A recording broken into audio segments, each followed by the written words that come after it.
videolõunatund Nõmme raadios. No nii, alustame siis.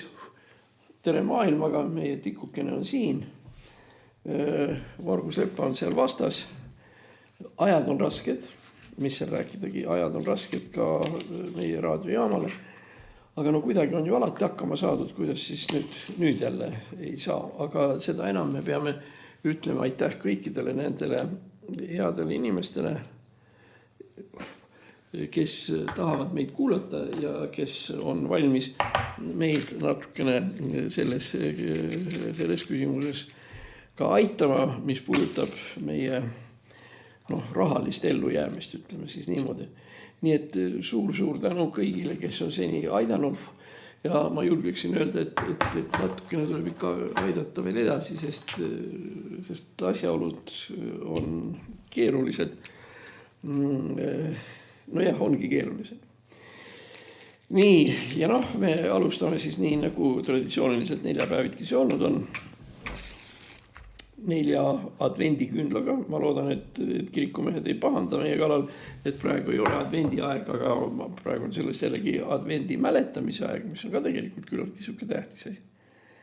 Nii, ja tähendab ausalt öeldes mul isegi siukest väga pikka või siukest põhjalikku teemat täna peaaegu ei ole. Küll on aga terve rida väiksemaid, mis on tegelikult ka samas olulised. Võib-olla üks kõige tähtsamaid asju, mis viimastel aegadel juhtunud on üldse välispoliitikas, see on Putini visiit Hiinasse, mille reaalne tulemus oli siis see, et NBC ajakirjanikud Ameerikas ütlesid niimoodi ja need ongi õige, et see, mis maailma valitseb ja mis on maailmas alles jäänud, on nüüd G2. Ei ole enam G7, ei ole G20, sest kõik teised on nagu mängust ära langenud, aga on olemas G2, mis tähendab, et maailma valitsevad Hiina ja USA. Igasugused muud asjad seal ümber ei oma tegelikult mingit tähtsust. Huvitav tähelepanek seoses sellega, et Hiina mõjusfäär on tegelikult Lähis-Ida, seesama kuulus Hormuzi väin, läbi mille ei ole võimalik naftat vedada Iraani tõrjesüsteemide tõttu ja nii edasi. Tegelikult Hiina andis sisuliselt korralduse, et Hormuzi väin tuleb lahti teha ja ta tehaksegi lahti ja üks väga tähtis naftariik, Araabia Ühendemiraadid, astus eelmisel nädalal ma ei mäleta, kas ta ainult teatas või astus reaalselt ära, ühesõnaga läheb OPEC-ist minema. Ehk teiste sõnadega kõik see Araabia konglomeraat, naftat tootlev konglomeraat sisuliselt lakkab eksisteerimast.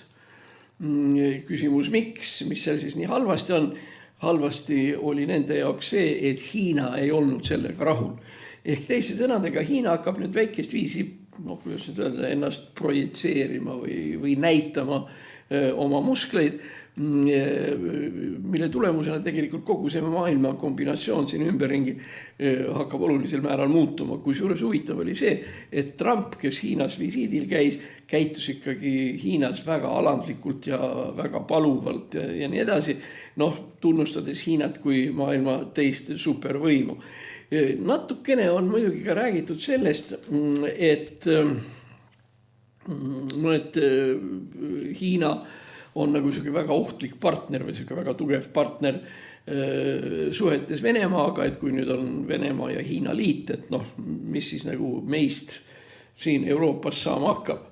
Selle peale me võime jälle vastusena öelda, kui vaadata, mis Venemaal praegu edasi sünnib see, et inflatsioon on üleval, inimeste sissetulekud on all, majandus on sisuliselt käpuli, täiesti käpuli seal juures, jaekaubad ja inimesed ei ole võimelised enam süüa ostma ja mida iganes.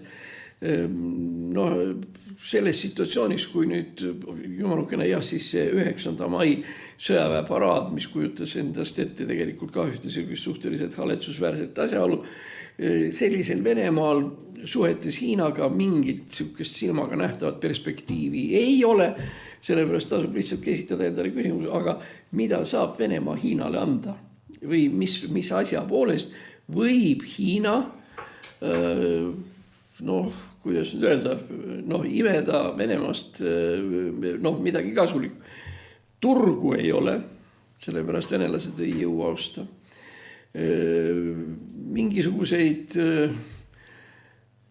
Mingeid erilisi selliseid panuseid, poliitilisi ja nii edasi Hiina Venemaalt ei saa, sest Venemaad ei võtta keegi enam tõsiselt. Pärast seda sõda, mis on käinud 5 aastat palju väiksema ja tol korral alguses majanduslikult nõrgema riigi vastu 5 aastat, millest me räägime, mis kasu võib Hiinal Venemaast olla.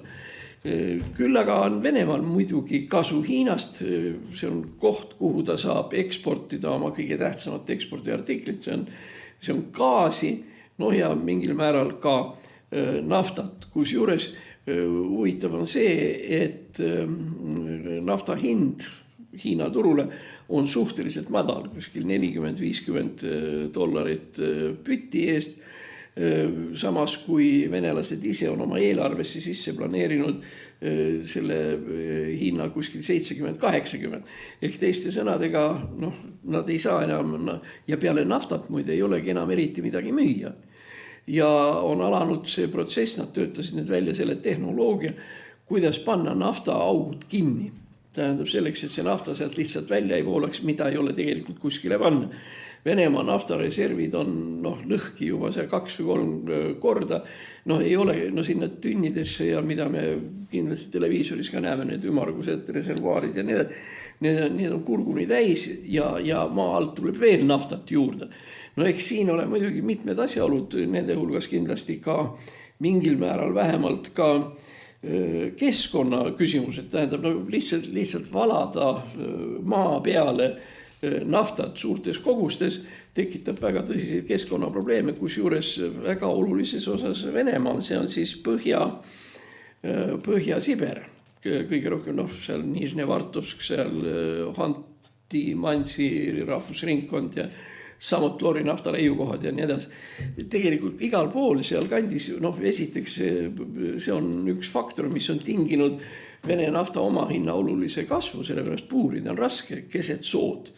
See ei ole isegi meri, kus naftapuurimisplatvormid ujuvad natukene nii nagu Norras või Põhja-Inglismaal ja siis ankurdatakse põhja külg. Sohu põhja ei ole midagi võimalik ankurdada. Ja see teeb selle nafta tootmise oma hinna väga, väga kõrgeks, nii et selles mõttes ütleme venelaste need tulud, ega nad ikka nii väga ägedad sellest naftast ei ole. Aga siin on ka veel see moment, et juhul, kui sa neid puurauke, millest me rääkisime, kui sa neid kinni ei pane, ehk teiste sõnadega sa ei pane korki sinna peale, mida muidu väga keeruline teha, siis tegelikult see nafta, mis voolab maa pinnale, voolab ju sohu. Ja mis tähendab seda, et tegelikult 10 000 ruutkilomeetrid seal kandis on sisuliselt saastatud ala.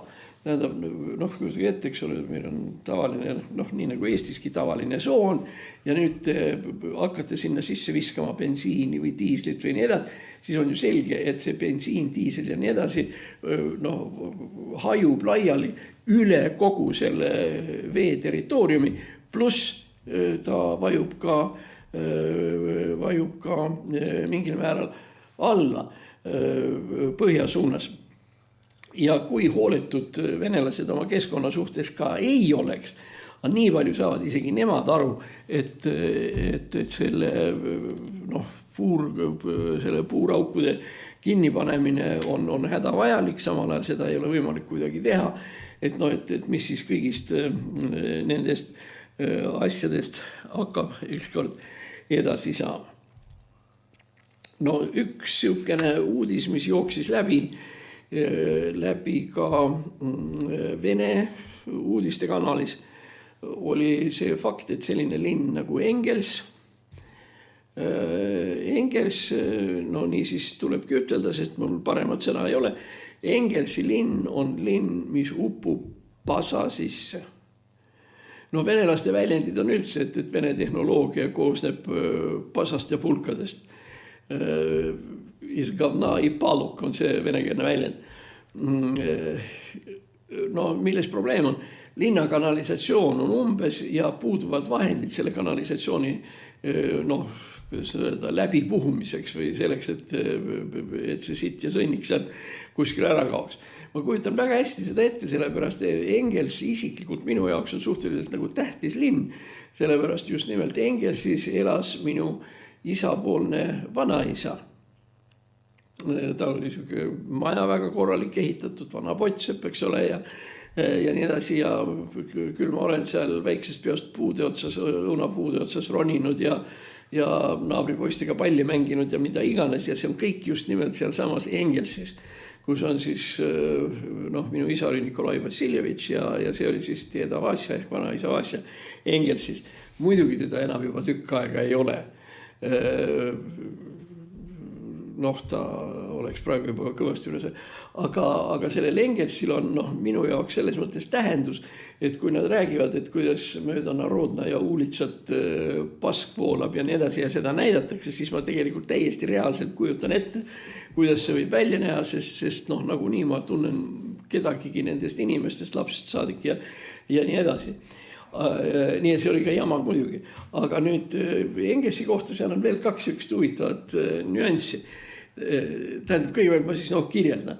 Tähendab, need torud, kuhu läheb kanalisatsiooni vesi tänavalt, eks ole, ja teiselt poolt on kanalisatsioon see, kuhu läheb siis WC-st ja köögist ja kust iganes, nõnda see hall vesi, mis tegelikult ongi haiseb ja nagu see. Nii et see on see situatsioon seal ja nagu ma olen aru saanud, nüüd väga pikka aega seal midagi targemaks ei ole läinud. Aga nii et ütleme, Engels minu jaoks tähendab, see on üks lapsepõlve kohti tähendab, kus ma olen. Aga seal on üks teine oluline nüanss veel. Engels on see linn, mille külje all asub, mis seal elab, üks 30 000, 40 000 inimest, nii et mitte palju rohkem. Ja Engels on tähendab Volga, üle Volga läheb otse sild, läheb teisele poole Saratovisse, nii et sisuliselt Saratov ja Engels on kaksiklinn, kus ühest teise saab sõita trollibussiga regulaarselt, mis käib seal ja nii edasi. Aga see on, ütleme, selle asja üks nüanss. Teine oluline nüanss on see, et need, kes vähegi vaatavad raadio ühte, eks ole, või RTR-i, Moskva kanalitest nii edasi, teavad kindlasti seda ja muidugi ka Ukraina kanalitest teavad seda, et Engelsi külje all asub Venemaa üks kõige suuremaid raske pommitajate strateegilisi lennujaama või lennuväebaase siis ütleme sõjaväelis keeles. Nii et ühesõnaga meil on siin samas superrasked Vene strateegilised pommitajad ja siit keerad 5-10 kilomeetrit tagasi ja sa saad endale pasas uppuva linna. Nii et selline kontrast ja on ikka päris jube. Muide, sellest oli juttu, oli selline õppejõud professor Kotik, kes tegeles lennunduspsühholoogiaga. Ja ta töötas Tartus psühholoogia kateedri juhatajana ja tuntud hästi tore inimene, ise endine piloot, kes omandas psühholoogi doktorikraadi ja nii edasi. Ja üks lugu, mis ta rääkis seoses Vene tol korral Nõukogude lennundusega seisnes selles, et Vene lenduritel ja just hävituslenduritel on väga-väga suur psühholoogiline stress ja psühholoogiline kontrast, mis seisneb selles, et millised on elutingimused Vene pilootidel sõjaväebaaside juures. Enamikul juhtudel need on kommunaalkorterid, kus on 3-4 perekonda ühe köögi peal. Üle köögi ühest seinast teise on tõmmatud pesunöörid, igasuguseid maikasid ja trussikuid pestakse käsitsi, isegi mitte alati pesupulbri, vaid nõnda nimetatud pesuseebiga. kus lauad ja kõik asjad seal köögis ei ole ideaalses puhtuses, sest seda ei ole võimalik hoida nii suure hulga inimeste korral ja nii edasi. See on nüüd siis see, kuidas Vene hävituslendur elab. Ja samas istub ta Vene hävituslennuki sisse, kus teda ümbritsevad 21. sajandi tehnilised vidinad. Kõik võimalikud radarid, indikaatorid, arvutid, lennumarsruutide modelleerijad ja mis iganes. Ja nüüd ongi nii, et lendur, kes lendab 21. sajandis, läheb koju pesunööri peale oma maikat ja trussikuid kuivatama. Ja just professor Kottik muide just juhtis tähelepanu sellele, et selle tõttu on Vene pilootide hulgas, ütleme see stresside ja läbipõlemise sündroom suurem kui mis tahes teises väeliigis või olekus. Just nimelt see, et 21. sajandist hommikul või 21. sajandist väljud sa õppepäeva lõpul ja tuled koju praktiliselt 19. sajandisse, kus isegi ei pruugi alati olla normaalset elektrit, kus üleval köögis ripub 1 või 2 pirni, pirnikuivulist lampi ja nii edasi. Ja et selle tulemus ongi nüüd see psühholoogiline stressamine, mis Vene pilootide hulgas olemas on. Ühesõnaga see kontrast elutingimuste ja tehnika vahel, millega nad pärast kokku puutuvad. Muide, miks pärast see asi Engelsisse sattus, see suur strateegiline lennuväli või lennujaam, on põhjus väga lihtne. Engels on see koht, millest 4 või 5 kilomeetrit linnapiirist eemalt tuli taevast alla maailma esimene kosmonaut Juri Gagarin. Ja selle Gagarini maandumiskohas on olemas ka vastav obelisk, natuke meenutab seda, nagu on see raketi obelisk Moskvas rahvamajandussaavutuse juures. Läheb siin üles, ma hiljuti vaatasin, ma leidsin isegi oma mingisugused pildid seal eest tehtud kokku. Ühesõnaga, ega issand jumal, kui mina olin selle 5-6 aastasena, ma ei teadnud neid asju, nii täpselt Gagarini lugu muidugi ma teadsin. Aga et sinna tehti see strateegiline lennuväebaas. Ma ütleksin nii, et kui nüüd ma oma lapsepõlve tagasi kerin 50. aastate lõppu 60. algusesse, siis seal nüüd küll mingisugust siukest lennuväebaasi moodi või lihtsalt tänaval tegelikult ohvitseregi ei olnud. Järelikult see baas on ehitatud hiljem ja tegelikult võib-olla üks selliseid disaini motiive oli just see Gagarini maandumine. Ja muide ta praegu ongi Gagarini nimeline lennuväebaas. Nii et ühesõnaga ka sinna, kuhu Gagarin langevarjuga alla tuli, see ongi see koht, kus voolab suures koguses igasugust paska. Nii, nüüd kui me venelastest juba rääkima hakkasime, siis tegelikult ma kogu aeg kahtlen, kui me siin Nõmme raadios venelastest räägime, mul on kogu aeg selline tunne, et jõle hea on sellest rääkida ja tore ja mis iganes, aga ma ei ole kindel, kas seda on ka tore kuulata. Sest me nüüd nagu ei ole alati mis sa sest sitast ikka siin kuulad. Aga teisest küljest jällegi ainus, mis mind nagu mingil määral õigustab, on see, kas või need lood siin Engelsist ja need, need vähemalt mingil määral minu arvates ajavad ikkagi naerma ka. Vot nüüd on Venemaa ja Putin ja Nõmme raadio omavahel otse seotud. Kui te mäletate, see oli 3 kuud tagasi, ma arvan, või see, kui me natuke rääkisime siin Hitleri raamatust Minu võitlus ehk Mein Kampf. Ja rääkisime ka selles, mis okei. Niisiis Hitleri Mein Kampf. Ja nüüd on juhtunud see, ma ei tea, kas talle keegi ütles või ta mõtles seda tõsiselt. Putin on asunud Hitlerit tsiteerima positiivses võtmes. Nimelt Hitleril on üks väljend. ma nüüd täht-tähelt ei tea, aga mõte on selles, kus ta ütleb, et sinna, kuhu astub Saksa sõduri saabas või jalg, et see ongi Saksamaa ja see jääb Saksamaale alles. Putin, seal, kuhu astub Vene sõduri jalg, seal on Venemaa. Ja nüüd kas Putin teadis, keda ta tsiteerib või ei teadnud ta seda teps mitte. Nii, siis üks asi, millest me oleme juba rääkinud, siis me oleme rääkinud nii edasi. Aha, no vot, see on nüüd see koht, mis on Venemaale ja meile tähtis teada.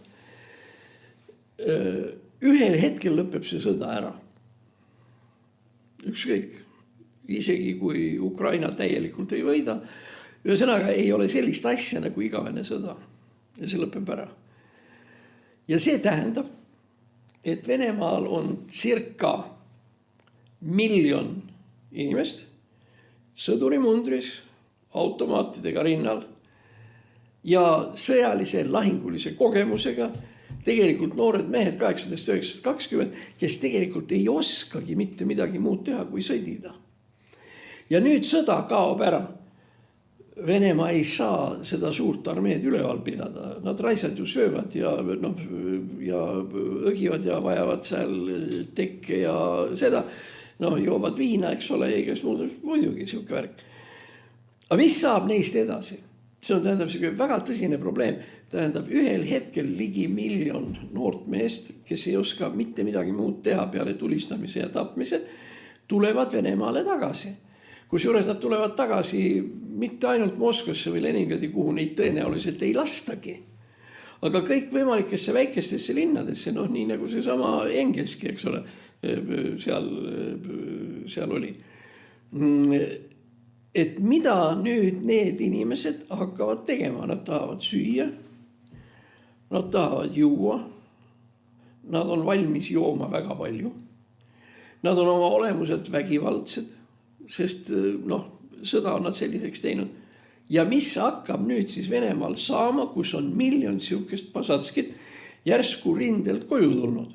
Kusjuures pange tähele, see probleem ei olene üldsegi sellest, kas Venemaa võitis selle sõja või kaotas selle sõja. Fakt on see, et sõda ühel hetkel lõpeb ja need inimesed, professionaalsed mõrtsukad, jäävad üle.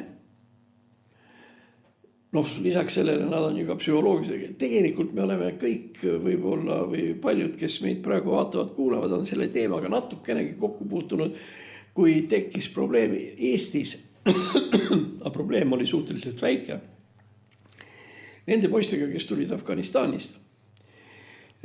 Ameerikas oli see kohutavalt suur probleem, kuritegevus ja kõik see enesetapud sealhulgas. Nende poistega, kes tulid Vietnami sõjast. Ja kui te muidu ei ole seda kuulnud või näinud selle probleemi tõsidust, siis eks ole, kui teile meenub see film Forrest Gump, siis seal ju see leitnant, kes on Forresti hea sõber ja mida iganes, tegelikult tuleb ju invaliidina Ameerikasse tagasi ja praktiliselt ei leia endale üldse mitte mingisugust kohta. Ta elab ühetoalises korterilaadses asjas, kus laud on toidujäätmeid ja vedelevaid pudeleid täis ja nii edasi. Aga tema pluss vähemalt on see, et ta ei ole vägivald. Aga see näitab väga kujukalt, kuivõrd üleliigseteks osutuvad need inimesed. Ja nagu ma ütlen, see, kas nüüd venelased võitsid või kaotasid, ei puutu antud juhul üldse asjasse. Kõik need samad probleemid, seal kanalisatsioonid ja värgid ja nii edasi, need ei ole ju need mehed, kes seda parandada oskavad või isegi parandada tahavad. Ja inimene, kes on vedelenud porimülkas kaeviku põhjas ja nii edasi, tema jaoks, kas nüüd on mingisugused mugavused või ei ole, ja oma tähtsust seniajani kuni viin jookseb ja kõik on korras. Paneme siia juurde veel perekondlikud probleemid. Ei maksa unustada, et sõduri eest, kes läks rindele, on riik, Vene riik maksnud, tähendab tema perekonnale. Perekonna seisukohalt oleks kõige suurem probleem see, kui nüüd see Pasatski tuleb sealt sealt rindelt tagasi ja temast kodus ei ole mitte mingisugust kasu ja ta on vägivaldse iseloomuga, et mis sealt saab. Tegelikult, kui rääkida, ütleme selle sõna otseses tähenduses sellisest Vene-Ukraina sõja jaekaubanduslikust poolest, siis tegelikult ütleme noor perekond, 2 väikest last ja nii edasi, nendel on kõige kasulikum saata isa rindele ja saada selle eest raha kätte. Kusjuures veel sellisel tingimusel, et see isa sealt kunagi tagasi ei tule. Noor abikaasa on tegelikult huvitatud ikkagi sellest, et mees ära tapetakse ja et need rahad ja muud toetusasjad hakkaksid sealt jooksma. Nii et ja võt nüüd on see koht, ma ei kujuta ette, mida see Putinikene seal arvab, aga ma arvan, et ta peaks umbkaudugi aru saama, tähendab, et tegemist ei ole sõjaveteranid ja nii edasi. Üks asja teise maailmasõja veteranid, kedagi enam õieti ei olegi ja kes on 90, 95 või 100 aastat vanad. Aga probleem on need noored poisid, kes on täna läinud 18-19 aastasena, tulevad 25-stena tagasi ja kellel pole ei oskusi ega mingisuguseid inimlikke omadusi. Nii. Ja muidugi, ega me ei tea ju ka veel ühte olulist asja, mida üldse Putin sõja võiduks loeb. Ühesõnaga isegi, kui me püüame ennast mõelda natukene nagu sinna Putini asemele, aga mida tal teha on? Tähendab, kas ta saab üldse seda sõda ära lõpetada? Ja kui lõpetab, siis mida see tegelikult ju endast tähendab? Nüüd veel üks asi, me oleme korra sellest rääkinud, et venelased tänu oma sellele sõjale on ilma jäänud enamikust oma sõpradest või praktiliselt kõikidest ja Venemaa sõbrad, ma loetlen nüüd ette, tähendab, kes ametlikult käisid ka 9. mai paraadil, Venemaa ametlikud sõbrad on siis Valgevene, Laos, Malaisia. Kusjuures selle Malaisiaga on ju ka omaette probleem. Ärge unustame, et Malaisia lennuki lasksid ju venelased alla. Horvaatia, Abhaasia, Lõuna-Osseetia ja Sõrbska. See on siis Serbia vähemuse riik Bosnia-Hertsegoviina äärealal. Keegi ei ole ka seda riiki tunnistanud, tähendab Abhaasiat, Lõuna-Osseetiat ja Sõrbskat pole keegi maailmas tunnustanud. Slovakkia on selge, Malaisia, Laos, Valgevene, muidugi oli ju ka Ungari, aga ega seda Ungarit nüüd ka ju enam ei ole sellisel kujul. Ja sellega ongi kogu see Venemaa sõprade ring nagu enam-vähem ammendanud. Ei maksa unustada, et Xi ei sõitnud, Hiina kompartei peasekretär ei sõitnud Moskvasse üldse. Ja Slovakkia peaminister Robert Fico ei käinud sõjaväe paraadil, vaid lihtsalt viis sellele langenud sõduritele ja tundmatu sõduritele viis ühe lillekese. Nii et see on nüüd see teema, kes olid tema sõbrad ja venelaste kaotused, kellest nad on ilma jäänud, kellega venelased kuni hiljutini said suhteliselt hästi läbi. Ungari, kadunud, Rumeenia kadunud, Venezuela kohta ütlevad venezuelased ise, et teie olite ju meie sõbrad ja nii edasi, aga siis tulid ameeriklased, võtsid Maduro meie presidendi kinni, viisid ära Ameerikasse kohtu alla. Venelane, kus sa olid? Suur sõber, nagu sa pidid olema. Süüria, kogu aeg olnud seal kandis, aga tegelikult Süüria kadus ära sellepärast, et see palgasõdur Prigožin tõi oma väed sealt ära ja hakkas tegelema hoopis Venemaa siseasjadesse. Nüüd läks vastu taevast Armeenia, kes otsustas, Aserbaidžaan, kusjuures Armeenia ja Aserbaidžaan olid ju omavahel sõjajalal ja nii edasi, aga nüüd on nad verevennad ja sõbrad. Ühesõnaga, nagu öeldakse, kelle vastu te sõbrustate? Selge, Armeenia ja Aserbaidžaan sõbrustavad Venemaa vastu. Moldova täiesti vastu taevast, Moldova hakkab tasakesi oma seda kaotatud anklaavi tagasi võtma. Nende president Maia Sandu esines just nimelt neil päevil Euroopa Parlamendi ees ja võeti vastu marulise aplausiga ja nii edasi. Nii et seega, ja võt nüüd ongi, et nüüd peab venelane mõtlema hakkama, mis ta elust edasi saab. Sellepärast, et vaadake, kõik need pommid, mis on lendanud ja need 10 tegelikult naftatehased, aga tegelikult 100 kõik võimalikud muud tehased. Okei, jällegi, eks ole, sõda lõppes homme ära. Mis saab edasi? Edasi nende tehaste taastamine on igal juhul rohkem vaeva nõudev kui mingite uute tehaste ehitamine. Ja uute tehaste ehitamine, mis tegelikult olekski nagu odavam, jääb ära sellepärast, et ei ole millest ehitada. Tähendab, tegelikult on, me oleme juba rääkinud siin, et nende ülemkoja juht Valentina Matvienko ütles, et me oleme ju maailma kõige suuremaid metalli tootvaid riike või nende juhtide hulgas ja me oleme riik, kellel ei ole oma naelu. Need tuleb impordina sisse vedada. Ja nüüd natuke siuke pehmema variandiga metallilugu naiste juukseklambreid. Kui te sellele viimasele ma soovitan eriti tähelepanu pöörata, eriti kui inimesed on tänaval, tehakse intervjuusid soojal ajal, mütse peas ei ole, siis pange tähele, et vene naised on praktiliselt kõik oma juuksed kinni pannud kummipaeltega või nende kummist rõngastega. Kuni selle ajani, kui Matvienko ütles, et juuksenõelu ei ole, keegi ei pööra sellele ju tähelepanu, oli nagu oli. Nii, ja nüüd siis veel mõningad teemad siia.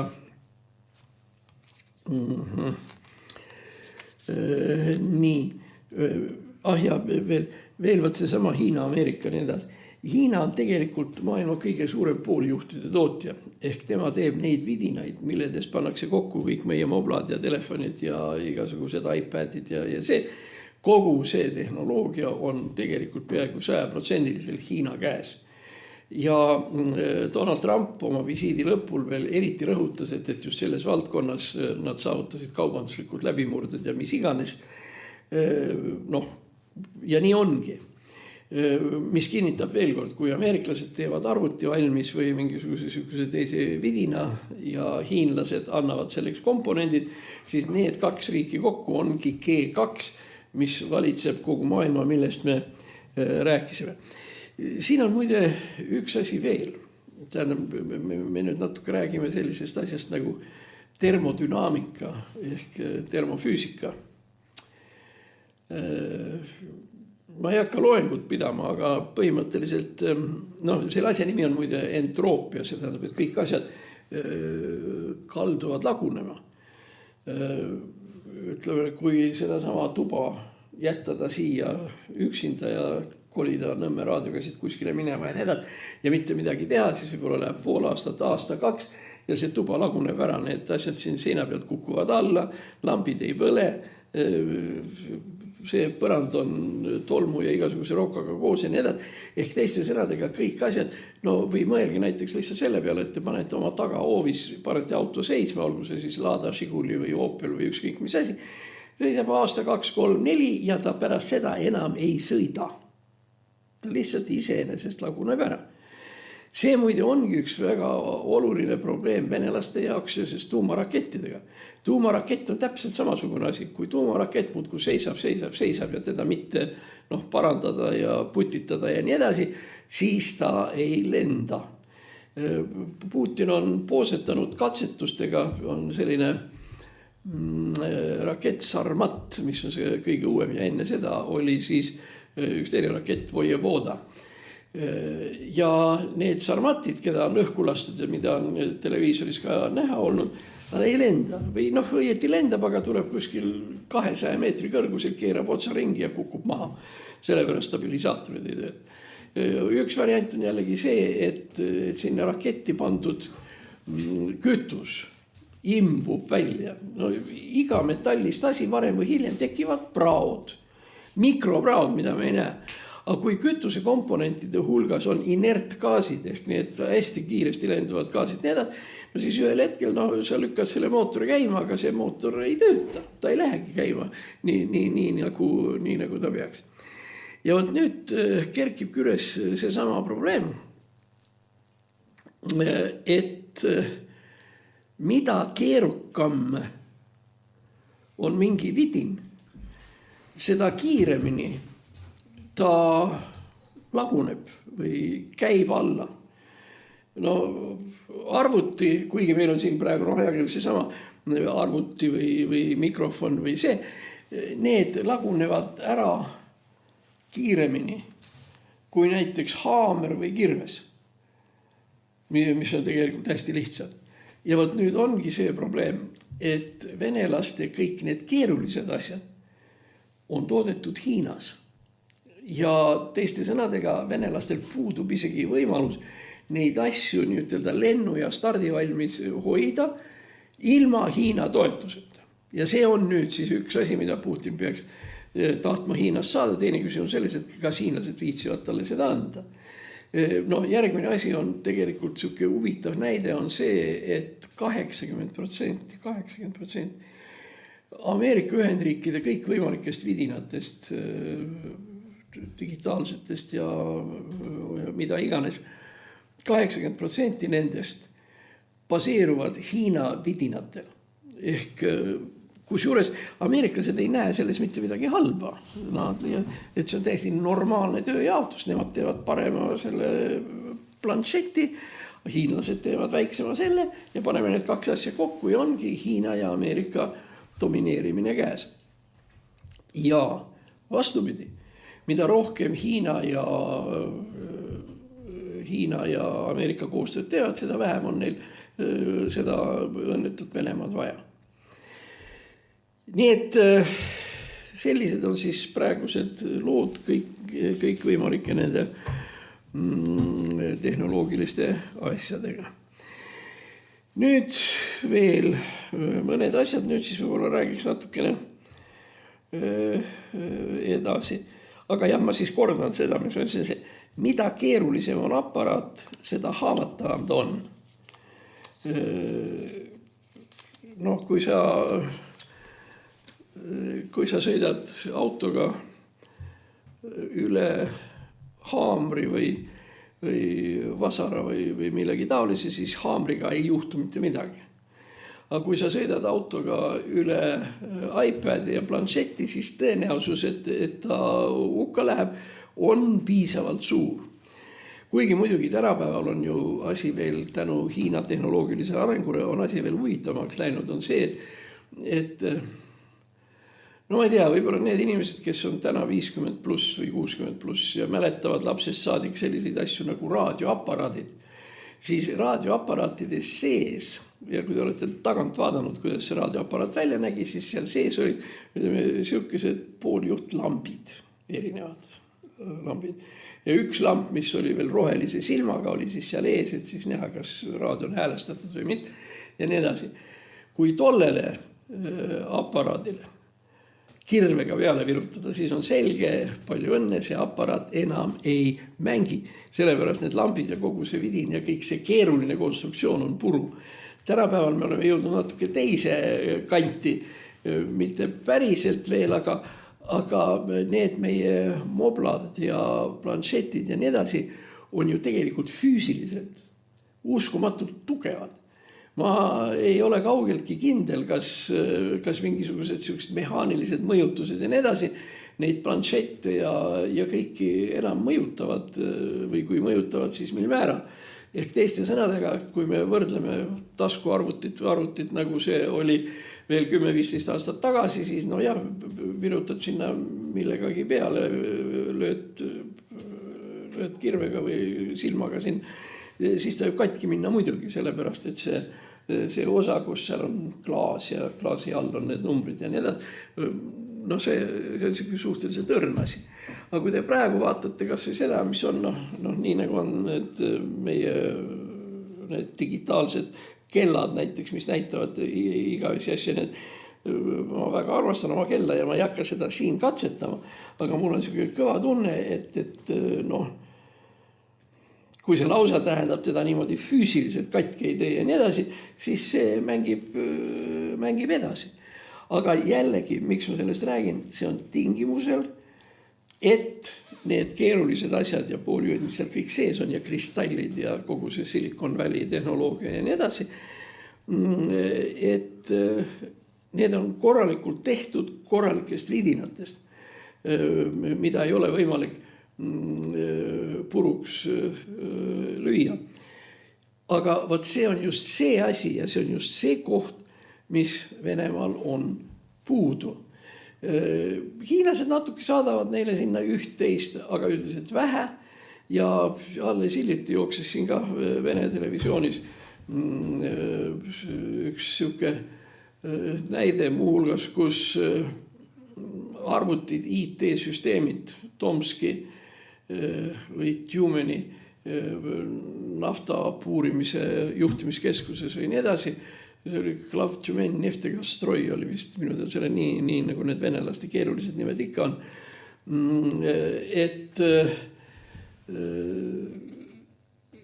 seal lihtsalt keegi oli kuskilt maha kiskunud selle sildi, tähendab, kes on selle IT-asjanduse valmistaja ja sealt alt tuli välja, siis oli sisse pressitud Made in China, millele oli siis lihtsalt Vene mingisugune embleem peale kleebitud.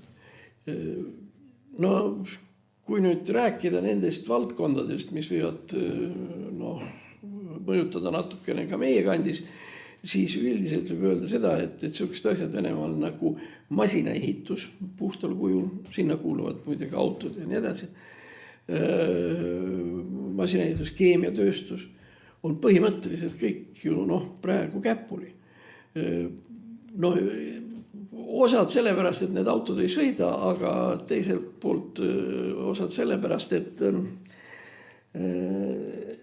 ei ole ka neid osi, milledest neid autosid valmistada. Ehk teiste sõnadega, need asjad, mis Venemaa nagu peaks positiivsena tootma, neid ei ole võimalik toota sellepärast, et puuduvad Hiina komponendid ja teiseks, ega neid ka kuskile panna ei ole. Me oleme ringiga tagasi selle sama story juures, mis meil oli enne, et mis saab naftaga. Kui nafta hakkab seal voolama ja nii edasi, siis on jällegi, eks ole, väga suur probleem. Nii et niisugused on need lood ühest küljest muidugi, eks see kõik ole ju lõbus ja tore ja mis iganes, aga teisest küljest natuke ikkagi ohtlik ka, kui ikkagi sul siinsamas Peipsi taga ikka igasuguseid lollusi tehakse ja nii edasi, siis see paneb nagu asja peale nagu mõtlema. Nii, ja nüüd siis räägime natukene veel siin mõningatest Eesti asjadest, õieti ühest Eesti asjast. See on, millest meil on läbi jooksnud küllaltki palju infot, on see, kuidas Kunstnike Liidust pandi huugama 700 000 eurot. Et kuidas selline asi üldse oli võimalik? Antud juhul on tegemist, mis oli seal koomiline? Tähendab, nii palju, kui meil nagu raadios ja kuskil mujal siin räägiti, et kuidas kõigepealt helistati, öeldi, et kas te olete raamatupidaja, et meil on alust arvata, et teil seal toimuvad mingisugused mustad tehingud või võivad toimuda ja siis me hoiatame teid, aga selleks, et me saaksime teid aidata, andke oma ID-kaarti, ID-number ja mingi niuke jura. Ja reaalne tulemus oli see, et 700 000 läkski kaduma. See ei ole puhtal kujul meie asi ja üldse Nõmme raadio asi tegeleda selliste asjadega, kui nad ei ole ikkagi nii kõrvulukustavalt koomilised, aga see muide oli suhteliselt koomiline. Aga seda me peaks nüüd küll vist ütlema kõigile, kes meid kuulavad ja edasi ütlema kõigile nendele, kes neid kuulajaid kuulavad. Et igasugused sellised vigurid, mis on seotud mis tahes andmete edastamisega telefoni teel või arvutis, tuleb olla mitte ainult ettevaatlik, vaid tuleb olla otseselt tõrges. Et mitte mingisugust sellist asja, et nüüd keegi, kes on, ütleme, seal politsei nime all või ütleme, et andke mulle see number, siis me päästame teil seal ühe või teise selle ülekande ära ja nii edasi. Selliseid asju lihtsalt ei tehta. Ja kui neid riisujaid ja varastajaid ja nii edasi taga aetakse, siis seda ei tehta telefoni teel mingisuguse, sellist võimalust ei eksisteeri, et keegi tuleb ja ütleb, et ma päästan su raha ära, mis praegu ära läks ja nii edasi, aga ütle mulle oma parool ja PIN-kood ja mis iganes, et siis me saame sind edasi. Sellised asjad ei ole tehniliselt lihtsalt mõeldavad ega võimalikud.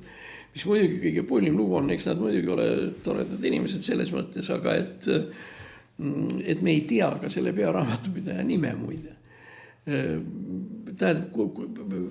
Ega mulle isegi see nimi ei ole nagu väga tähtis, on seal siis Mari või Peeter või ükskõik, kes seal on see pearaamatupidaja. Aga mis mulle siiski teatavat huvi pakub, on see, kuidas siuke asi sai juhtuda. Ma hea meelega see raamatupidaja küsin, mida nad sulle telefoni teel rääkisid. Pärast seda, kui nad olid suga ära rääkinud ja ütlesid, et nad helistavad sulle 2 päeva pärast uuesti ja nad helistasid 2 päeva pärast uuesti, mis siis juhtus? Kas siis helistati? Mida küsiti? Mida lubati? Ma arvan, et see tekst oleks seda väärt, et teda ajakirjanduses avaldada, et inimestel lihtsalt oleks elementaarne arusaam sellest, milliseid asju teha ei tohi. Pärast seda, kui me oleme rääkinud mingil määral sellist asjast nagu rahapesuskandaal, mis oli Sampo pangas, eks ole, ja Aivar Rehe, eks ole, poos enda üles ja mis nendest asjadest see kõik on. Ma arvan, et see on see koht, kus kõik eestlased pidid aru saama, mis tüüpi asju teha ei tohi ja kuidas ja mismoodi käib rahapesu ka tegelikult suhteliselt väikestelt arvetelt, olgu seal 5-6 tuhat või midagi taolist. Aga ühesõnaga see on see koht, kus inimese enesekaitse instinkt peaks nagu kusagil tööle hakkama. Eks me siis vaatame, mis nüüd selle looga saab. Üteldud on see, et neid rahasid kanditi ligi 50 panka, seal 20 või 30 riigis, mis juhul, kui see nii on, siis seda raha muidugi enam tagasi ei saa. Tähendab, mis läinud, see läinud ja kui tast muust kasu ei ole, siis olgu see 700 000 eurot eestlaste kooliraha, et nad teaksid, et jamad võivad peale hakata 15-20 eurost, kui teha mingisuguseid liigutusi lihtsalt sellepärast, et see 50-20 eurot tuleb ju mingisuguse arve pealt, arve kohta on olemas andmed, nimi, PIN-koodid ja nii edasi, nii edasi. Nii et ütleme niimoodi, et 20 eurot asi seegi. 20 eurost on võimalik minna mitmesaja miljonini. Muide, olgu see meenutuseks öeldud, et see Sampo panga rahapesuskandaal, see rahakogus, mis sealt läbi käis, oli 200 kopikatega 200 miljardit. Paneme siia kõrvuti sihukese asja nagu Eesti riigi eelarve. Siis Eesti riigi eelarve on 10 korda väiksem, kuskil 20 miljardi ligi. Ja kui nüüd siin kerkis üles küsimus, et kuidas see juhtus ja mis edasi sai ja nii edasi, siis kurbusega tuleb tunnistada, et Eesti valitsus ja Eesti prokuratuur ei ole selle rahapesu uurimiseks sisuliselt mitte midagi teinud. See oli siis Lauri Perling, oli siis Eesti prokurör ja kes ütlesid, et see ei puuduta Eestit ja nii edasi. Reaalselt oli niimoodi, et puudutas ikka nii väga. seal oli vähemalt 2 mõrva ju lõppkokkuvõttes taga. Tähendab enesetapp juhul, kui ta oli sisuliselt võib-olla isegi tapmine, me ei tea seda. Ja siis Venemaal. Nii et ühesõnaga mulle tundus juba siis, et see 200 miljardiline pauk peaks eestlased ära õpetama, mida teha ja kuidas teha. Aga nüüd see kunstnike värk 700 000 on ikkagi raske uskuda, aga tegemist on ikkagi reaalse käkiga. Ma arvan, et üks teema, mis on väärib põhjalikumalt sükest käsitlust, aga meil lihtsalt praegu ei ole aega, aga tähistame ta ära, et me räägime sellest siis võib-olla järgmisel nädalal, on üldiselt kogu meie eeluurimise ja prokuratuuri olukord vabariigis. Tähendab, kuidas sellised asjad said juhtuda ja mismoodi seal peaks asi õigesti käima ja nii edasi. Ma arvan, et käesolevas olukorras muidugi on prokuratuur süüdi. Aga teine küsimus selles, aga mis prokuratuur oleks teha saanud nende võimalustega, mis prokuratuuril olemas on. Õieti prokuratuur pluss Finantsinspektsioon, kes peaksid neid asju jälgima. Nii et täna vaikselt lõpetades kuni järgmise korrani ja ma arvan, et siis me hakkame küll prokuratuurist rääkima, mida ma tahtsin teha juba täna, aga näed, see aeg läheb. Ja siin on meie 3 apelsini lavastusest Armastus 3 apelsini vastu. Ja meelega tuletan meelde, Armastus 3 apelsini vastu 90. aastate alguses üks näidend, mida mängiti Ugalas. Ja selle näidendi idee ja sisu oli see, et tegelikult peaaegu kogu tekst, mis seal figureeris, kogu see tekst oli improvisatsioon. Tähendab sellist päris kindlat teksti nagu päriselt ei olnudki. Ja sellepärast siis, kuna meie ka siin improviseerime, ma tahtsin hoopis teistest asjadest rääkida, aga nagu mul kogu aeg juhtub, ma räägin jälle milleski teisest asjast. Siis sellepärast need 3 apelsinid, kes meil siin on, las ta olla siis improvisatsiooni ja raadioimprovisatsiooni sümboliks. Veel kord tänu kõigile, kes meid toetanud ja aidanud on, teieta ei juhtu mitte midagi, sest seis on üldiselt kehva, kus võib tekkida alternatiiv, et paljukese meid üldse siin enam alles jääb, aga tahaks jääda küll. Ja siis lõpetuseks siis lepime kokku, tähendab lõpetus on siis meil like, kommentaar ja share. Like, kommentaar, share. Ja me oleme teile selle eest tänulikud. Aitäh!